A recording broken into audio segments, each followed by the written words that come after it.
Hey everyone, and welcome back to Remember This Tech. In today's video we're going to be doing a case unboxing video featuring the case behind me, the NZXT H7 Flow. This case was first released in 2024. In fact, this is 2024 revision. We're going to look at the exterior overview, what types of video cards, what lengths they can fit, the dimensions inside, and the height. And in fact, this is kind of a big boy case, but I'm pretty impressed with the smooth airflow already. We're going to dive right into it and show you what the build quality is and the specs and features and see if this case might be for you. I'll put a link in the description section below if you want to check it out. So without further ado, let's jump right into it, shall we? Come on, let's go! A few of the specs here, the dimensions. The height is 21.43. The width is 9.6 inches. For the depth, 18.4 inches. This is a full mid tower case, but it seems still slim enough to fit on a desk without dominating it, I guess. The power button is on top here, and also you have the I/O up here. You have a headphone microphone jack, you have a USB-C and two USB 3.2 ports, and your power button, of course, with a solid click feel. The side panel, I think it attaches just a snap, but I'm not sure because there isn't any screws that I can tell. Normally you would have screws, so I think it pops out, but I think you might want to be careful because it is full glass, and yes, it does pop out. And you can see the little nubbins. I call them nubbins. And it's a pretty hefty piece of glass there, to be honest with you. Now, if we tilt it this way so you can see a little bit better, there are 3 included fans blowing this way. And these this case that I got is the non-ARGB fan model, but you can replace them quite easily, which I'll show you in a bit. And I think there's also a model that does feature ARGB. Downfall is there's no rear case exhaust fan, but I mean, for a few dollars you can get a quality white fan and have a good exhaust there, or direct your air cooler for your CPU to exhaust out. Plenty of room on the top for a 360mm AIO as well. And the side panel is tempered glass. It's toolless pop-off, but I'm not sure I love that, but comment below if you love that kind of caseless, toolless thing or not. The interior layout here, you can fit an ATX motherboard, micro ATX, mini ATX, and even an EATX, rare for a mid tower. The GPU clearance here is pretty massive.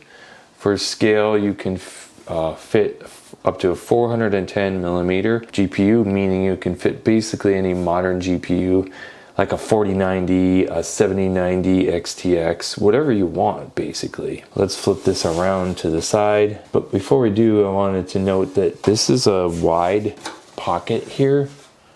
Let's see if we can get in here closer. Here is like this channel here is pretty wide for accommodating larger cables, power supply. So you don't have to really bend it too much, and it's steel, thick steel, so it's really good build quality, you know. But yeah, I like this because you don't have to fight with the cables, so that's a plus in my book. There's a little bit of flex in the motherboard tray, but not that bad. This front panel should pop right off, another toolless thing. So that's pretty cool, and it's white mesh. The NZXT label, in case you're into that. Right here you'll see these thumb screws, and what makes this cool is that you can just remove this whole fan assembly just like that, just by the thumb screws, in case you want to take them out and work on them, or maybe put in AIO or slap in the fans in the top, whatever you want to do. But I just thought that was a pretty cool feature. Putting the case front back on is as easy as lining it up. And that's it. Back of the case here, which is vented here on the side, on the back by where the power supply would be.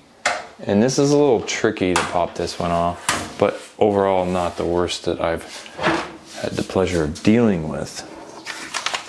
We've got some accessories box for your motherboard screws and standoffs, and we'll take a look at that now. And here we have a lot of screws, a lot. You got your power supply screws, you got some motherboard standoff screws, fan screws, looks like. There's a lot too. That's pretty cool. And then your mounting screws for your motherboard to the case. And then we've got some cable management tiny zip ties. It's not too bad. A lot more than you normally find in the case. So on to I/O here. All neat and tidy. You've got the USB high speed, well, the USB-C, and then you got the USB 3.2 spec. You've got your HD audio header, and then you've got the front panel connector. I kind of like it this way. I hate the individual panel connectors nowadays that they used to have. I like this, and it takes the guesswork out of it as long as you line up the initial power button and pins and stuff like that. So then you've got your front fans, which are daisy chained here. You can hook it up to one motherboard fan header, which I do like, and I like how it's daisy chained. And I think there's plenty of room to reach through because it is tied here, and you can get a little bit more room if you untie it, which I'll do right now. So it goes pretty much anywhere I think you can reach any fan header. There are small ports here.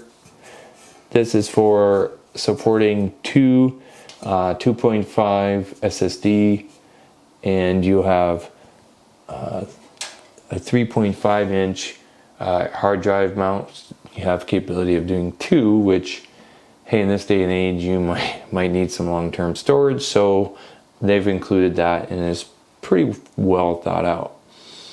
And also I think that there's a lot of different ways for cable management. They've added all of these Velcro cable management ties, which, I mean, it's pretty slick. You can route it down and around, and for your power supply. Power supply stands on end, like, instead of laying flat in this case. And the support for the power supply is up to 200 millimeters, so even a long modular unit fits without fighting the shroud here. If you are into cable management, like I said, this has a plethora of it built in, and cool, handy, easy Velcro straps, and they can be removed. The rear of the case can support up to a 120 millimeter fan. This case is built for high airflow builds, high TDP CPUs and GPUs. This is a case you're going to want to deck out and showcase the interior, hence all the extra added routing and stuff like that. NZXT came with this cable management guide, front I/O and front fan, and it covers a few things. We'll check it out now. This basically shows you how to remove the front panels, the top panels, which come off, by the way, and makes it for ease of access for AIO, and how to put in your power supply.